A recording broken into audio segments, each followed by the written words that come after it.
안녕하세요. 2월 16일 목요일 핫뉴스 오프너 시작합니다. 진행을 맡은 저는 SBS 보도국의 홍지영 논설위원입니다. 오늘은 SBS 보도국의 정혜경 기자와 함께합니다. 정 기자 안녕하세요. 안녕하세요. 네, 잘 지내셨어요? 일주일 동안? 그럭저럭 지냈습니다. 자, 오늘 정 기자와 오늘 낮 동안 눈에 띈 뉴스 랭킹 오프너부터 같이 보도록 하겠습니다. 회원 수가 15,000명에 이르는 맘카페 운영자가 이른바 상품권 재테크 사기를 벌여서 수사를 받고 있다는 소식 SBS가 단독으로 이틀 연속해서 전해드렸어요. 시청자들이 관심이 굉장히 컸습니다. 왜냐하면 운영자를 믿을 수 없는 이유 중에는 운영자가 연예인과 정치인과의 인맥을 굉장히 과시를 했다고 하거든요. 자세한 내용 일단 영상으로 먼저 보시겠습니다. 개그맨 A씨가 생방송 판매 방송을 진행합니다. 식료품과 유아용품 등을 싸게 판매한다고 회원들을 끌어모은 박모 씨 운영 맘카페와 연결된 방송입니다. 박 씨는 이 개그맨을 위해 자신의 펜트하우스를 결혼식장으로 빌려줬습니다. 박 씨의 집에서 이 개그맨과 함께 사진을 찍은 방송인 B 씨. B 씨는 이 집을 수시로 드나들면서 박 씨의 생일 파티도 주관했습니다. 박 씨는 이런 모습들을 자신의 SNS에 올리며 친분을 자랑했습니다. 연예인들하고 같이 하고 이러니까 진짜인가 보다라고 생각을 했죠. 연예인 누가 반찬해서 자기 뭐 이렇게 챙겨주고 그 연예인하고 같이 물로한 사진도 올렸더라고요. 개그맨 A씨는 박 씨가 사기 혐의를 받고 있는 줄은 몰랐다며 자신도 방송 출연료를 받지 못해 관계를 끊었다고 주장했습니다. 방송인 B씨는 취재진의 전화와 문자 연락에 답을 하지 않았습니다. 또 일부 연예인은 박 씨에게 상품권을 사겠다고 투자했다가 수억 원의 돈을 떼인 것으로 전해졌습니다. 박 씨가 내세운 인맥에는 정치인들도 있었습니다. 정치인 C씨는 박 씨와 서로의 집을 오가며 홈파티를 열었습니다. C씨는 박 씨의 상품권 재테크 카페에 박 씨의 초대로 이곳에 도달하게 됐다. 너무나 반갑다는 글을 올리기도 했습니다. C씨는 SBS 취재진에 지역 행사에서 처음 만나 기부 등 좋은 활동을 하는 사업가로 알고 밥을 몇 번 먹었을 뿐이라며 자신 역시 사기에 동원된 피해자라고 해명했습니다. 박 씨는 기초의회 정치인인 D씨도 집에 불러 접대했던 것으로 알려졌습니다. 유명인들이 인맥 자랑에 동원되면서 회원들을 등급별로 나눠 최고 35%까지 상품권을 더 주겠다는 박 씨의 말도 믿을 수밖에 없었다고 피해자들은 입을 모았습니다. 정치적으로도 이 사람이 인맥이 있고 대단한 사람이다 라고 생각을 했었죠. 의심을 1도 안 했죠. 제대로 가스라이팅 당했던 것 같아요. SBS 사공선건입니다. 맘카페 운영자 박 씨가 오피스텔 개발 사업을 하겠다며 피해자들에게 보낸 사진입니다. 개발 대상 지역과 오피스텔 내부 도면이 상세히 담겨 있습니다. 건설 같은 경우는 내가 이만큼 내가 갖고 있는 돈으로 건설을 이제 할 수 있게 됐다. 근데 지금 당장은 쓸 돈이 없으니 조금 기다리면 더 큰 돈을 벌 수 있으니까. 현장을 찾아가 보니 다들 금시초문이란 반응이었습니다. 여기는 아니야. 내 땅만은 아직 접근한 사람이 없어. 지작업이 됐다거나 뭐 이렇게 현재 진행된 사항은 없는 거로. 박 씨가 피해자들에게 보낸 또 다른 문서입니다. 미국 나스닥 상장 예정이라고 주장하는 한 스타트업 회사에 20억 원을 투자했다는 내용인데 이 또한 거짓이었습니다. 사람들 앞에서는 이제 뭐 투자한 걸로 해주세요. 이제 그렇게 저한테 부탁을 했어요. 근데 투자 돈도 안 들어오고 입금이 안 됐으니까 투자. 박 씨는 곧 투자 수익금을 받을 수 있다고 피해자들을 설득했다고 합니다. 사업도 보여주고 실권도 많이 있고 그래가지고 믿을 사람이 믿을 수 있겠다라고 생각을 기다렸는데 박 씨가 투자했다고 주장한 카페도 마찬가지입니다. 전혀 모르는 사람이 아예 모르는 사람이 여기 다 개인 사업장들인데 무슨 투자를 무슨. 해당 사업들에 대해 박 씨 측 변호인은 사업 자료 및 현황은 수사기관에 제출했다며 사업 내용에 대해선 수사기관에서 판단할 것이라고 밝혔습니다. 피해 호소액만 최소 25억에 달한다는 어제 SBS 보도 이후 해당 맘카페는 비공개로 전환됐고 온라인 마켓은 문을 닫았습니다. SBS 박재현입니다. 자, 정 기자. 저는 저걸 보고서요. 저렇게 많은 돈을 넣을 수가 있을까? 이런 생각이 좀 들었거든요. 실제로 그런 사람이 있다 그러나요? 어때요? 뭐 이제 뭐 이런 이 종류뿐만 아니라 네. 사실 되게 흔한 사기의 일종인데 네. 이게 SNS를 통한 좀 변종 마케팅으로 번지면서 사실 가짜와 진짜를 구분하기 굉장히 어려워진 측면이 있는 것 같아요. 워낙 SNS로 뭐 물건 사고 하는 경우가 많으니까 뭐 그렇기도 하고. 그렇죠. 그러니까 그렇겠죠. 내 네. 인맥을 활용해서 당신이 실제로 지불하는 돈보다 훨씬 더 많은 액수의 상품권, 뭐 또는 이제 금액에 상응하는 상품을 주겠다. 뭐 이런 식의 사기는 굉장히 많이 익숙한 방식이긴 그래요? 하죠. 네. 그래서 피해 회원들이 다음 주에 단체 소송을 준비하고 있다고 하고 경찰은 오늘 중 출국 금지를 카페 운영자에 대해서 출국 금지를 신청할 예정이라고 하는데요. 이 상품권 사기 의혹 소식은 관심이 많았는데 오늘 8시 뉴스에서도 또 속보가 이어집니다. 8시 뉴스에서 더 자세히 보시면 될 것 같습니다. 자, 이번에는 정 기자와 함께 지식 오프너 코너로 가보겠습니다. 오늘 정 기자 가져온 소식이요. 요즘 클래식 음악계에서 정말 웬만한 아이돌보다도 더 팬덤이 많다고 하죠. 피아니스트 이문찬 씨 소식이네요. 네, 맞습니다. 처음으로 소개해드릴 칼럼은 네. 저희 그 이경원 기자의 뉴스쉽인데요. 네. 제목은 이문찬 현상의 맥락을 제대로 읽는 재미라고 합니다. 이게 사실 저희 스프에 컨트리뷰터로 등록되어 있는 여러 SBS 기자들 중에서는 네. 좀 특정 분야에 대한 본인의 팬심을 기사로 드러내는 분들이 더러 계세요. 그러니까 오늘 소개해드릴 이경원 기자도 좀 그런 사례시고요. 네, 그렇더라고요. 네, 뭐 앵커께서도 아시다시피 이경원 기자가 사내에서도 좀 클래식 애호가로 많이 알려져 있는데요. 맞아요. 이번에 쓴 칼럼에서는 이제 제목에서도 보실 수 있듯이 이문찬 신드롬에 대해서 다뤘고요. 네. 참고로 이 기사가 발행이 되고 나서 네. 그 DC 인사이드 이문찬 갤러리가 굉장히 좋은 아, 기사다. 이렇게 네. 폭발적인 반응을 일으키기도 했다는 점 말씀드리면서 좀 맞아요. 기대감을 저도 높여봅니다. 기사를 보고서 진짜 깜짝 놀랐는데 웬만한 음악 평론가 못지않게 아주 깊이 있게 기사를 썼더라고요. 네, 그래서 일단 칼럼의 취지는 네. 그 지난달, 그러니까 네. 1월 19일 한국 시간 새벽에 열린 이문찬의 영국 위그모어 홀 연주를 네. 계기로 쓴 이런 그 이문찬 신드롬이 단순히 어떤 국뽕이 아닌 타당한 현상이다. 네. 이런 게 이제 취지인 칼럼이고요. 예. 혹시 앵커께서는 피케팅이라는 말을 아시나요? 피켓팅? 피켓팅 들었는데 들으면 알 것 같은데요. 예, 이게 피켓팅. 이제 예. 티켓팅이 그러니까 그야말로 티켓팅을. 피를 튀기는 아, 정도로 치열하다 이렇게 네, 해서 네, 붙여진 네, 말입니다. 네, 네. 그러니까 사실 이제 지난 반 클라이번 공연에서 콩쿠르에서 우승을 하고 나서 맞아요. 이문찬의 모든 국내 공연이 1분 안에 뭐 1분이 뭡니까 한 10초, 20초 만에 전부 다 매진이 정말 되는 글자 그대로 광클릭을 해야 그렇죠. 표 피켓팅이 살려면. 펼쳐졌는데 네. 이번 그 위그몰 연주도 그 영국과 시차가 있다 보니까 우리 네. 시간으로 한 새벽 5시 반쯤부터 시작을 했나 봐요. 근데 그때만 해도 동시 접속자가 한 4,000명 정도 됐다고 합니다. 네. 그 정도로 이제 이문찬의 인기가 굉장히 높다 이렇게 보실 수 있는데 물론 이제 그 4,000명 안에 우리 이경원 기자도 포함이 돼 있었습니다. 네.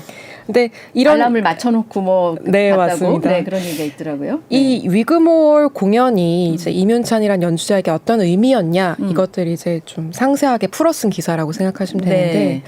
일단 이 공연 자체가 이제 이문찬에게 굉장히 냉혹한 시험대였다는 평가입니다. 네. 저도 이번에 칼럼을 읽으면서 처음 네. 알게 된 정보인데 이 영국의 위그모어 홀은 그 공연을 직접 그 자체적으로 기획을 하고 글쎄요. 그 다음에 여기 어울릴 만한 연주자를 직접 이렇게 셀렉트를 하더라고요. 네, 맞아요. 그래서 이제 클래식 스타 음악가가 되기 위한 좀 필수적인 등용문으로 네, 많이 네. 알려져 있고 예. 그렇기 때문에 이 연주자가 과연 얼마나 이제 자질을 갖춘 사람인가를 냉혹하게 따져볼 어떤 다른 기획자, 네. 평론가, 네. 비평가, 어떤 그런 다른 연주자 이런 분들이 또 한 곳에 모이는 자리라고 합니다. 맞아요. 그래서 이제 이문찬도 네. 콩쿠르 우승 전에 그 영국의 위그모어 홀에 서는 게 좀 꿈이다 이런 맞아요. 그런 인터뷰를 했었죠. 네. 예. 그래서 결론적으로 이 공연은 대성공이라는 그 찬사를 얻게 되었고요. 네. 특히 이 독설로 악명이 높은 네. 평론가인 노먼 베를레이트마저도 이 이문찬의 공연을 들어서 네. 위그몰의 그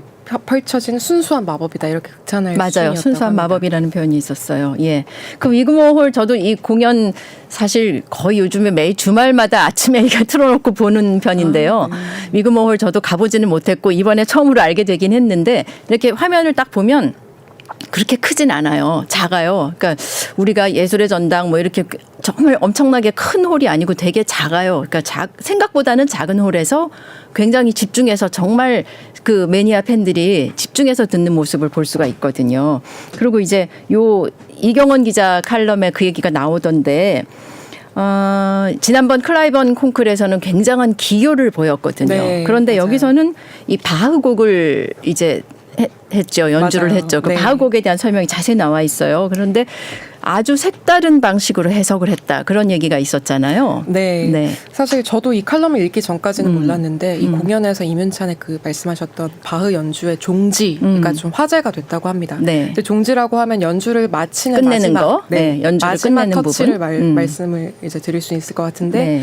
이게 이 바흐 심포니아를 연주했습니다. 네. 그 이문찬이 1번부터 15번까지 이렇게 순서대로 연주하지 않고 자기만의 어떤 베리에이션을 거쳐서 9번으로 마무리를 하는데 네. 원래 바흐의 악보에서는 이 이제 도로 끝난다고 합니다.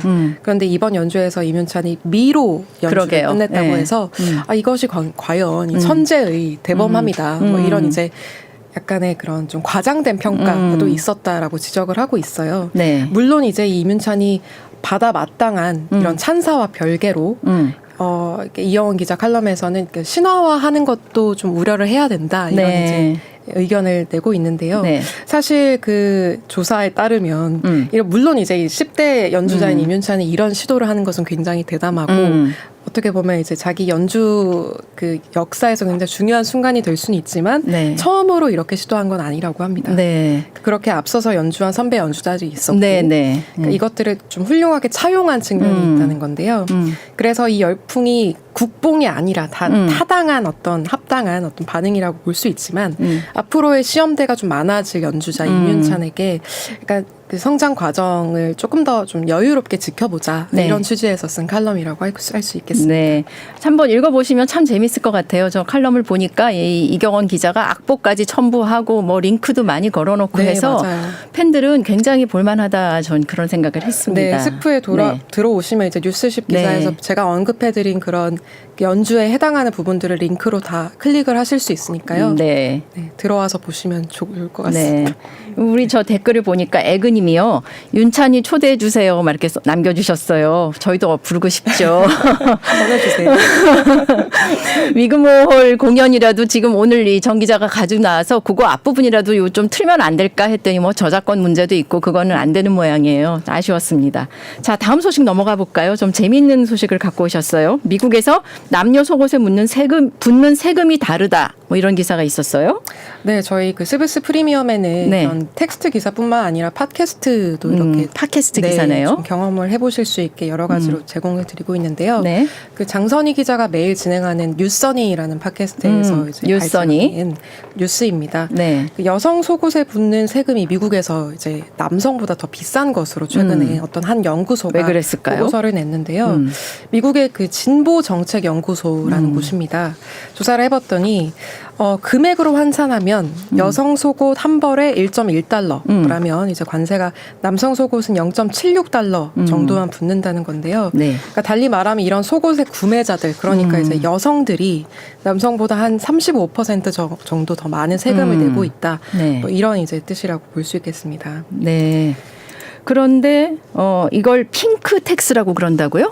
네, 원래 이제 앵커께서 말씀하셨던 핑크 텍스는 이제 같은 제품이라도 사실 남성보다 여성용이 좀 더 비싸고 또 질이 낮을 때 쓰는 그런 용어인데요. 왜 이제 우리가 미용실을 가서도 이제 똑같은 커트인 것 같은데 남성보다 여성이 굉장히 비싸죠. 네, 굉장히 이상을 비싸죠. 이제 네, 차이가 비교가 안 나니까. 되죠. 네. 그러니까 이런 경우에 이제 핑크 텍스, 그러니까 뭐 여성을 뜻한 어떤 핑크색.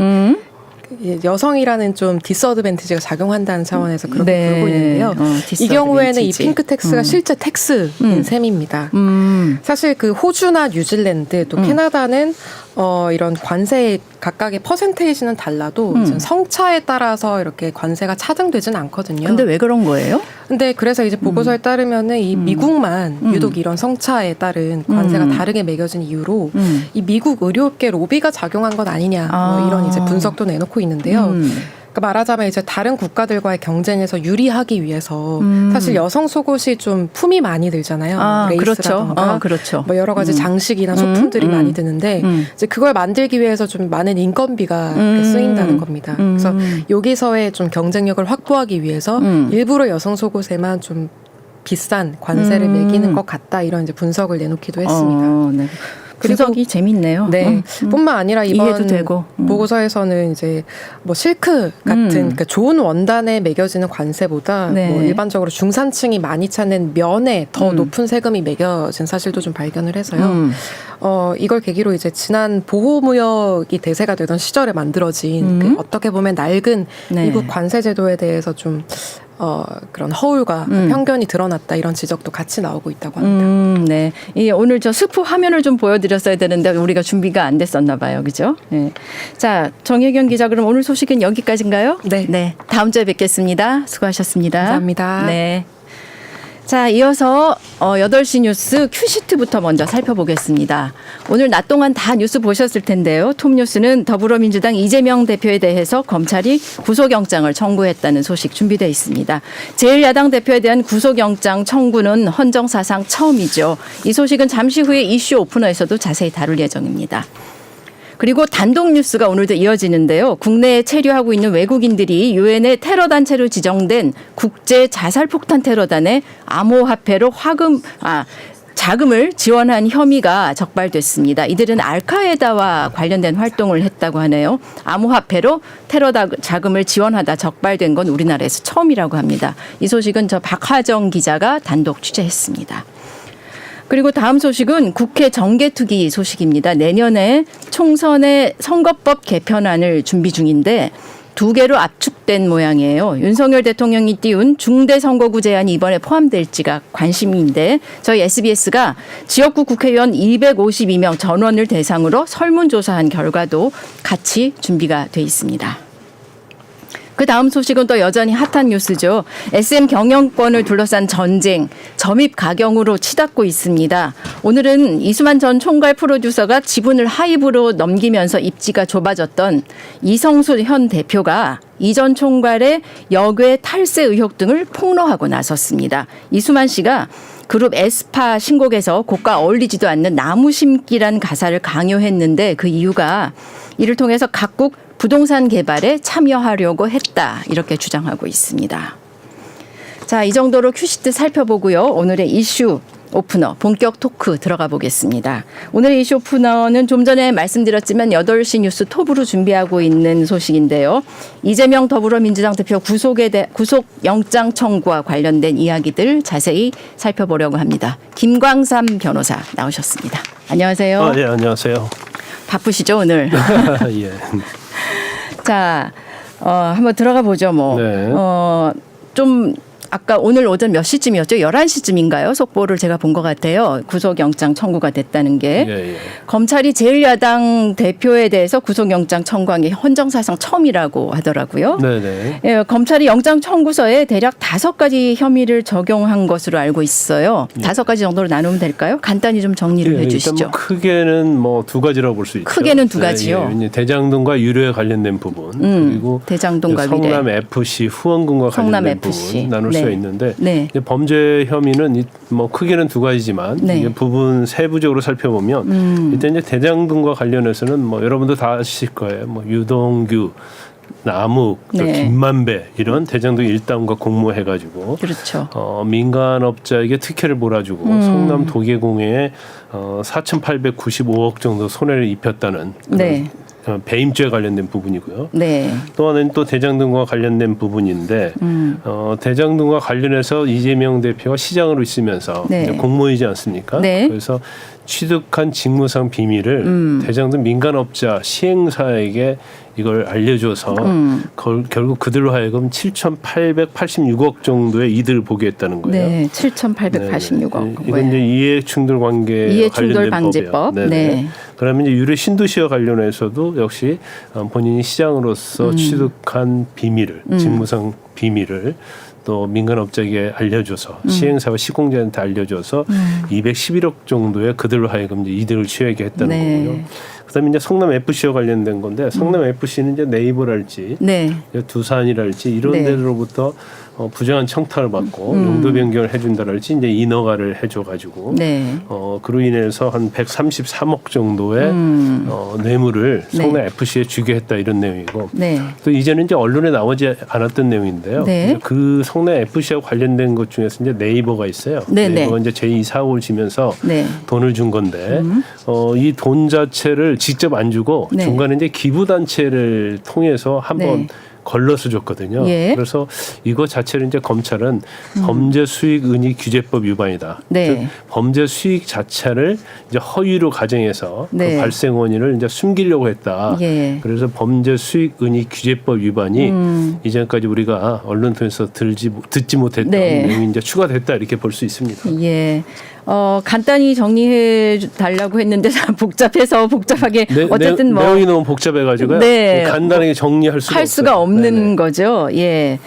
자, 그런데 그 이재명 대표가 최근에 그 자신의 영장 청구하고 관련해서요. 내가 어디 도망가느냐 하면서 불쾌감을 드러냈었잖아요. 어제 네네. 그런 걸 봤는데 이 증거인멸이나 도주 우려가 있을 때 영장을 청구한다는 그런 의미로 아마 이재명 대표는 네네네. 그런 말을 했잖아요. 네. 그런데 이 검찰이 그럼 영장을 청구했던 배경은 그럼 어떻게 볼 수가 있을까요? 일반적으로 증거인멸 도주 염려가 영장의 뭐 요건은 맞아요. 구속의 맞지만. 필요성의 요건은 네. 맞죠. 근데 이제 더 중요한 게 있죠. 더 중요한 게 뭐죠? 네, 사안이 굉장히 중대한 경우. 사안의 중대성에 비춰서 그렇죠. 사안이 네. 중대한데 그걸 소명할 수 있는 증거를 가지고 있을 때 네. 이게 전제가 되고요. 네. 그래서 설사 증거인멸할지 도주 염려가 없다 하더라도 예를 들어 뭐 살인을 그렇죠. 저질렀지 그런 네. 사람들은 일단 사실은 구속을 그렇죠. 영장을 혐의가 청구를 굉장히 해야죠. 중대하잖아요. 네. 이제 그렇기 때문에 네. 뭐 이재명 대표는 이제 본인의 입장에서 충분히 그런 얘기를 할 수 있다고 보고요. 네. 그래서 이제 검찰은 이 사안이 굉장히 중요하다고 보는 거죠. 왜냐하면 네. 뭐 한두 푼도 아니고 뭐 7천억 막 그렇게 뭐 네네. 천문학적 숫자가 나오지 않습니까? 네. 거기에 대고 이제 증거가 있다고 좀 확신을 하고 있는 것 같고 예. 그다음에는 이제 형평성에 관한 문제예요. 대장 등과 관련된 민간업자들이 다 구속됐다가 만기로 풀려났지 않습니까? 네. 그러면 이거 자체에 있어서 어떤 시장으로서 가장 큰 역할을 했던 이재명 대표를 불구속하기는 어려운 거예요. 네. 형평성 차원에서도 이제 영장을 그렇죠. 청구할 수밖에 없었다. 이게 이제 검찰의 입장이죠. 검찰의 입장. 네. 그리고 또 최근에 또 여러 가지 이야기들이 있었는데 이 대표가 일단 2번 출두를 하면서 근데 사실상 진술 거부권을 행사했었고요. 네. 또 최근에 정성호 의원이 뭐 다른 사람들을 만나서 측근들을 회유했다 이런 논란도 나왔었고 이런 것들도 검찰의 영장 청구에 어떤 영향을 줄 수가 있었을까요? 물론 이제 검찰 자체는 그 내용이 네. 영장을 발부한다랄지 아니면 이제 이재명 대표의 어떤 행동 이런 거에 대해서 아마 좀 타격을 주려는 그런 의도는 있었던 걸로 보입니다. 네. 그래서 이제 정성호 의원이 뭐 사실 정진상 전 실장을 찾아가서 뭐 끝까지 가라는 얘기 아니에요. 네. 그리고 뭐 알리바이를 만들어 할지 이재명 대통령이 다 된다, 되게 돼 있다. 이 말은 뭐 이재명 대통령 되니까 걱정하지 말고 그렇죠. 기존에 있던 태도를 계속 견제하라 그렇게 받을 수밖에 없어요. 네.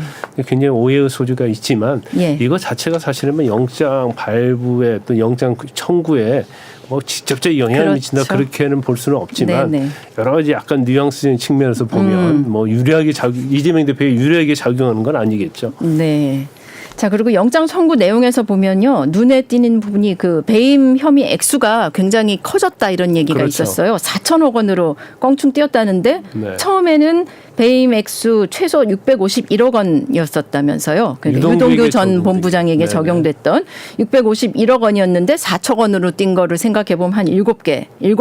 네. 또 김만배 씨를 추가 기소할 때는 최소 1,827억 원이었는데 그거하고 비교해도 한 3배 정도 예, 예. 뛰었는데 이렇게 껑충 배임액이 뛰게 된 이유가 있을까요? 산정 근거가 있나요? 그 이유는 아마 네. 저희가 이제 영장 범죄 사실을 이제 볼 수 없는데 네. 제가 추론해 보는데 네. 유동규는 유동규가 관여한 그런 범죄 혐의의 범위가 있을 거 아니에요. 네. 그게 이제 651억이라고 보고 있는 거고. 네. 근데 김만배도 마찬가지죠.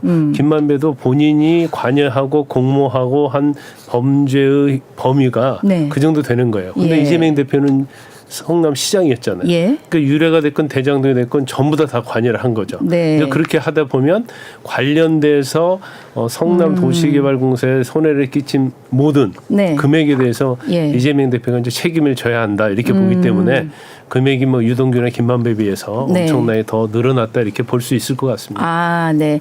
그리고 또 액수를 보면 이해충돌방지법 위반 혐의에 대해서는 7천억 원대, 또 성남 FC 의혹 관련 혐의인 제3자 뇌물죄 액수는 130억 원대. 이거는 별로 변동이 없는 건가요? 그렇죠. 근데 물론 네. 대장동과 관련해서 7,800억 자체는 네. 이것은 이제 전에는 우리가 많이 얘기했고 언론에서 많이 얘기한 것은 이제 택지 개발과 관련된 이득이었거든요. 네. 그게 뭐 4,000매도 그랬는데 네. 이제 아파트 분양과 관련해서도 임의로 분양할 수 있도록 해줬어요. 수익에 의해서. 네. 그래서 이제 그 내용까지 합치다 보니까 거의 이제 8,000억까지 늘어난 거예요. 아. 그래서 아마 이 부분도 역시 뭐 이재명 대표가 법원 가서 다투겠죠. 네. 그리고 또 한 가지가 보면 대장동 민간업자 김만배 씨가 이 대표 측에 약정했다는 대장동 개발 이익 있잖아요. 그게 428억 원인데 그 관련 혐의는 이번 구속영장엔 담기지 않았다면서요. 네네네. 그게 이제 뭐 어떤 이유인가요? 연결고리가 충분히 입증되지 않았다 이런 건가요? 어떻게 보면 이제 대장동에서 제일 중요한 부분 중에 하나예요. 네. 이제 428억을 받기로 했느냐 안 했느냐. 그러면 사실 받기로 약속을 했다랄지 일부를 받았다고 해버리면 대장동과 관련된 것이 다 범죄 행위가 돼버려요. 네. 그걸 하나로. 그런데 지금 사실은 뭐 김만배도 말을 그 정의학 녹취록에서 했던 얘기를 다 번복하고 있고 네. 간접적인 그러한 증거밖에 증거는 없는 걸 보여요. 그래서 아. 검찰이 이제 그 예. 부분에 대해서는 이재명 대표와 연결고리를 찾지 못하고 있다. 그래서 이제 정진상 실장 가장 측근이라고 할 수 있는 정진상 전 실장에서 지금 멈춰 있는 게 아닌가. 네. 근데 물론 이제 다른 걸 가지고 있을 수 있겠죠. 하지만 영장에 담기에는 증거가 좀 부족한 편이 아닌가. 네. 그래서 담지 않았을 걸로 보입니다. 아, 예. 자, 이재명 대표가요. 오늘 오후 긴급 최고위에서 검찰의 영장 청구와 관련해서 입장도 밝혔었죠. 어떤 이야기 했는지 한번 직접 같이 들어보시죠. 오늘은 윤석열 검사 독재 정권이 검찰권 사유화를 선포한 날입니다. 사사로운 정적 제거 욕망에 법치주의가 무너져 내린 날입니다. 제가 한 일은 성남시장에게 주어진 권한으로 법 절차에 따라 지역을 개발하고 주민 수건 사업을 해결하고 민간에게 넘어갈 과도한 개발 이익의 일부를 성남 시민들에게 되돌려 드린 것입니다. 단 한 점의 부정행위를 한 바가 없고 부정한 돈 단 한 푼 취한 바가 없습니다. 수년간 검찰, 경찰, 감사원, 상급기관들이 먼지 털듯이 탈탈 털어댔지만 검찰에 포획된 궁박한 처지의 관련자들의 바뀐 진술, 번복된 진술 외에 어떤 범죄 증거도 발견할 수 없었습니다. 범죄 사실이 없었기 때문입니다. 물가 폭탄, 이자 폭탄으로 국민의 삶이 무너지는데 국정 절반을 책임져야 하는 제1야당 대표가 국민 곁을 떠나겠습니까? 일거수일투족이 지금처럼 생중계되는 제가 가족을 버리고 도주하겠습니까? 사상 최대 규모의 수사진에 의한 수년간의 수사, 100번도 넘는 압수수색에 수백 명의 관련자 조사를 다 마쳤는데 인멸할 수 있는 증거가 남아 있기나 합니까?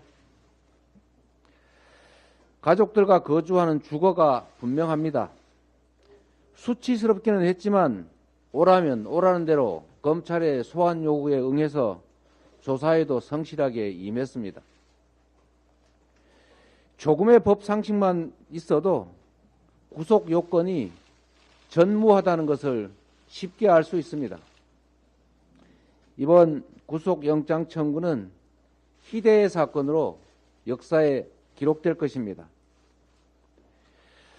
어떤 권력도 국민과 진실을 이기지 못합니다. 이승만 정권의 조봉암 사법살인, 박정희 정권의 김영삼 의원 제명, 전두환 정권의 김대중 내란 음모 조작 사건까지 독재 권력은 진실을 조작하고 정적을 탄압했지만 결국 독재자는 단죄되었고 역사는 전진했습니다. 국민의 고통을 외면하고 국가 권력을 정적 제거에 악용하는 검사 독재 정권은 반드시 국민과 역사의 심판을 받을 것이다. 이 점은 분명한 역사적인 진실입니다. 검사 독재 정권의 헌정 질서 파괴에 의연하게 맞서겠습니다. 자, 변호사님 어떻게 보셨어요? 뭐 이재명 대표는 이제 정치인이잖아요. 네. 정치인이기 때문에 이제 네. 본인의 억울한 점, 뭐 그다음에 영장을 과연 청구할 필요가 있느냐, 네. 그래서 구속의 필요성이 없다는 걸 본인이 네. 얘기하는 거죠. 그래서 네. 특히 이제 도주나 증거인멸 우려 이런 거에 대해서 굉장히 많이 항변을 하는 것 같아요. 네. 내가 제1야당 대표인데 도주나 증거를 증거인멸 하겠느냐 이제 그런 취지인데 또 이제 검찰의 입장이 여기에 대해서 또 반박할 그런 내용이 있겠죠. 네. 그래서 아까 말씀드린 것처럼 뭐 사안이 굉장히 중대하다는 거. 네, 네. 그리고 이제 검찰은 뭐 혐의 입증하는데 굉장히 자신을 보이고 있기 때문에 적어도 구속의 필요성이 있다 네. 이렇게 이제 판단하고 영장을 청구하기 때문에 결과적으로 뭐 체포 동의안 가결 부결 여부 네. 그 경우에 따라서는 법원에서 영장 심사 결국 이제 법원의 판단을 좀 받아봐야겠죠. 네. 자, 이 대표는 지금 구속영장 청구에 대해서 희대의 사건으로 역사에 기록될 거다 이렇게 비판도 했고, 윤석열 검사 독재 정권, 검찰권 사유화 선포의 날, 뭐 이렇게 각을 세웠어요. 이제 당 차원 대응으로 간다고 봐야 될까요? 어떻게 보세요? 근데 이제까지 당 차원에서 대응을 해왔죠. 그렇게 보고 계세요? 당 차원에서 해왔는데 네. 지금 이제 한치도 물러설 수가 없는 상황이 된 거예요. 왜냐하면 네. 이제까지 당 차원은 사실은 뭐 장외에 나가서 얘기를 한다랄지 투쟁을 한다랄지 아니면 적어도 최고위원회의 뭐 그런 걸 통해서 검찰을 비판하고 현 정부를 많이 비판했지 않습니까? 네. 그런데 이제 영장이 청구됐다는 것은 일단은 제일 중요한 것은 눈앞에 있는 것은 체포동의안이거든요. 그렇죠. 체포동의안을 부결시켜야만 하는 네. 그런 절대적 상황이 있어요. 네, 그러면 네. 체포동의안은 결국 국회의원들이 하는 것이고 그렇죠. 그다음에 제1야당 169석을 가지고 있는 이제 민주당이 그걸 충분히 해낼 수 있는 여건이 되기 때문에 네. 여기서 이탈이 없이 어떻게 하느냐 문제거든요. 예, 예. 그러면 결국은 민주당 차원에서 이걸 대응을 하지 않으면 네. 결국 체포동의안이 사실은 가결될 수도 있는 상황이기 때문에 네. 그런데 이제 한 가지는 이걸 당론으로 정하냐 안 정하느냐에 대해서는 좀 이론이 좀 있는 것 같아요. 네. 내부에서 네. 반대하는 사람도 있고 네, 그래서 네. 당론으로 정하지 않는다 하더라도 뭐 부결되는 가능성이 크지만 결국 민주당이 이탈표를 방지하기 위해서 네. 당 차원에서 대응을 할 필요가 있다 이렇게 보고 있는 것 같습니다. 예, 예. 그리고 또 이 혐의 하나 또 짚어볼 게 있네요. 성남 FC 후원금 사건 아까 말씀하셨는데 이번 구속영장에 담겼잖아요. 네. 제3자 뇌물 혐의가 적용이 됐는데 민주당은 이게 후원금이 아니고 광고였다. 광고비였다. 또 시장은 성남 FC를 사유화할 수 있는 주체가 아니었다. 이런 점을 부각하면서 이게 제3자 뇌물죄가 안 된다 이렇게 얘기했었잖아요. 그 부분에서 오늘 어떤 그 얘기가 나왔었나요? 그건 일단 한번 봐야겠는데 이제 네. 성남 FC에 대해서는 광고비냐 후원금이냐. 예, 예. 그 그런데 부분이요. 광고비라는 것은 뭔가 네이버가 됐건 두산이 됐건 돈을 주면 뭐 네. 유니폼을 입는다랄지 아니면 구장에서 뭐 이렇게 뭐 어떤 뭐라고 그러죠? 그 간판이랄지 이제 네, 그런 네. 것을 광고니까 광고비를 만약에 줬다고 하면 네. 정당 광고비니까 죄가 안 된다는 취지인 것 같아요. 그렇잖아요. 그런데 계속 이제 그렇게 주장을 해왔는데 그런데 이제 민주당 제가 쪽에서. 볼 때는 네. 법적으로는 설사 광고비를 줬다 할지라도 네. 그게 이전에 이렇게 많이 준 적이 없고 이례적이고 과연 이게 광고비 정도의 금액이 되는 것인가. 그러면 네. 다른 기업들이 과연 그 정도의 광고를 한 데서 얼마를 줬는지 좀 비교해 봐야 할 것 같아요. 근데 예. 그거에 비해서 워낙 큰 금액이거든요. 네. 그래서 저는 광고비냐 후원금이냐 이건 문제가 되지 않을 것 같아요. 아, 네. 그래요? 그다음에 이제 두 번째는 그 사유화 그런 얘기를 하고 있는데 네. 이제 저는 법적으로 얘기하는 겁니다. 네. 그러니까 성남 FC는요 주식회사예요. 그렇기 때문에 성남시랄지 이재명 대표 구단주랄 때도 이게 별개에 네. 관한 독립 예. 법인이거든요. 예. 그래서 법적으로는 만약에 그게 사유하냐 뭐 성남시 소속이냐 그런 거 상관없이 네. 독립기관이기 때문에 법적으로는 이제 제3자 뇌물죄에 있어서는 제3자 해당이 될 수가 있어요. 예. 더 자세한 소식과 정치권의 반응 그리고 민주당의 반응 이런 것들을 8시 뉴스에서 자세히 보시면 될 것 같습니다. 민주당은 오늘 긴급 최고위원회의에 이어서 의총까지 열어서 대책을 논의했습니다. 저희는 여기서 마치겠습니다. 내일 다시 뵙겠습니다. 감사합니다.